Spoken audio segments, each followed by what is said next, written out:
Hello, you're watching TVP World Talks. I'm Jan Czerwiński.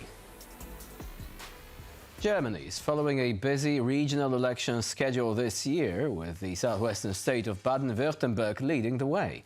With official results now showing a narrow win for the Greens. What does this vote mean for Chancellor Merz and the rest of the German political scene, especially given the unprecedented strength of the far right in nationwide polls? Joining us now to discuss this story is Kai-Olaf Lang, Senior Fellow at German Institute for International and Security Affairs. Hello and welcome to TVP World. Good morning. Right, so first of all, for those who do not follow German politics this closely, we need to remind our viewers that the Greens and the Christian Democrats are coalition partners in Baden-Württemberg. Does this particular election result mean that there could be some frictions within the coalition, or will it simply continue as before? The parties of the Grand Coalition in the German government, the Christian Democrats and the Social Democrats, both suffered a certain blow. Even though the Christian Democrat could improve their electoral result, they wanted to be the clear victor of these elections, because we have to know that Baden-Württemberg, the federal state in the very southwest of Germany, has been for many years a traditional core country of the Christian Democrats, and still half a year ago, there was a clear lead of the Christian Democratic candidate, Manuel Hagel, in this federal state. Now it was a neck-to-neck race, and probably the Greens, with Cem Özdemir, will have the prime minister. So the CDU could improve its result, but they could not achieve what they wanted, that is to gain the office of the prime minister. And the Social Democrats had a very, that was the word used by some of the politicians, a very bitter evening, because the Social Democrats barely made it into the regional parliament. So this was also a setback for the center left. So both parties of the Grand Coalition in Berlin will have to focus also on domestic issues, social and economic policies, which were also the questions in the core of the electoral campaign in the southwest of Germany. And let's not forget, this was the first of a series of 5 regional elections this year in Germany, and the next one in Rhineland-Palatinate will follow in 2 weeks. And also, at least 2 of them are actually taking place in East Germany. So let's mention that for a moment, because East Germany is traditionally the region where the far right actually had strong following in recent years. Do you think that they will actually strengthen their results there, given that they might have actually not done so well in Baden-Württemberg, but still they actually increased the number of seats, even though they didn't win that? So what do you think is the prospect for the far right in the next couple of months? The situation in the Eastern German federal states is certainly different from the Western one, even though, as you said, the result of the AfD in Baden-Württemberg was quite considerable. But the party also had to see that their trees do not grow endlessly, that there are also some limitations. However, the consolation in countries like Sachsen-Anhalt or Mecklenburg-Vorpommern in Eastern Germany, where regional elections will take place, is different, because there some experts even do not exclude that AfD not only will have a very strong result, around 40%, but there might be, not very probable, but not completely exclude, even a consolation where AfD has an absolute majority. And as you know, for the time being, none of the other parties is ready to cooperate with AfD.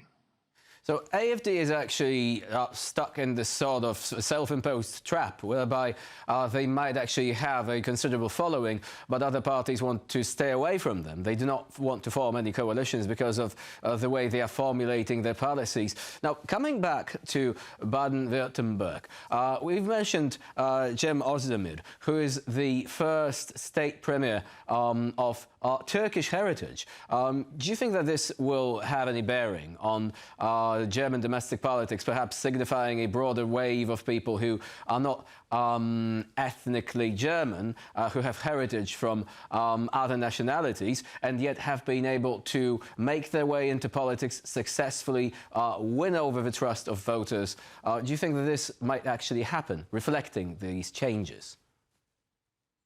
This is a certain signal, even though we have to know that Cem Özdemir, since many years, is part of the political scenery in Germany. For many years, he has been a member of parliament. He also was a federal minister of agriculture.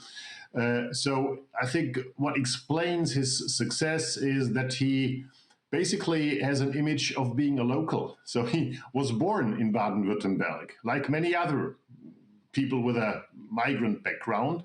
He speaks the regional dialect.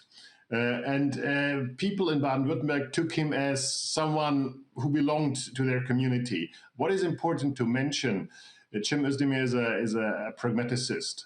And the Green Party in Baden-Württemberg, he's part of this party, is always been a centristic party. So stability in turbulent times was the slogan of the electoral program of the Greens. And Özdemir himself said, we don't follow the progressive agenda of the federal Greens.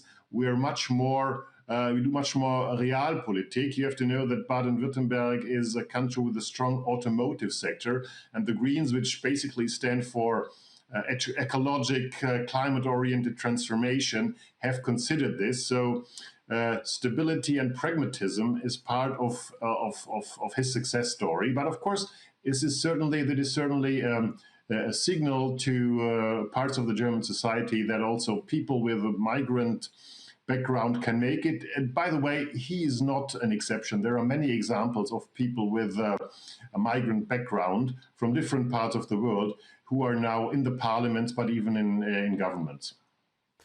So now that we've mentioned the question of environmental policies, let's talk about this for a moment, because the automotive sector has been under huge pressure from China.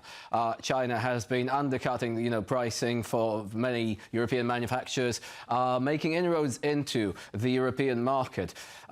So the Greens, as you've mentioned, they actually do follow a slightly different route in state politics in Baden-Württemberg compared to the federal government. They actually are thinking about, much like Chancellor Merz, renegotiating this European Union requirement for phasing out internal combustion engines later during this century. Do you think that this actually signals a broader trend that economic hardship to regions like Baden-Württemberg has forced politicians to rethink certain policies in this regard? There is this kind of process of reflection, of readjusting the Green Deal and the Fit for 55 program, climate policies in general, in Germany, in most parties. The interesting situation here with the Greens is that even the incumbent Prime Minister of Baden-Württemberg, Winfried Kretschmann, also from the Greens, he was also very pragmatic and also said, for example, the question of phasing out the combustion engines should be maybe more flexibilized. But I don't think that the Greens in general in Germany will adopt this position. I think they agreed that Baden-Württemberg is a specific case, that the Greens there have this more evolutionary, pragmatic approach. I think they will read this as green politics has a future, has perspectives, that a considerable part of for example, the middle classes voted for the Greens, and it depends now how they will read it. But in general, of course, Germany, with its strong dependency on the automotive sector, is in favor of at least a modest recalibration and reform of the policies which are going on. So the far right didn't actually win these elections, but do you think there is a risk that the fact that they are doing so well in certain states could be a temptation for other parties to try and emulate some of the policies. We've already seen the Christian Democrats, for example, getting tougher on migration, hoping to actually capitalize on that and win back some of the votes which might have gone to the AfD. Do you think that this strategy is actually justified in the current circumstances? I think mainstream parties certainly cannot ignore the strong results of right-wing nationalist parties.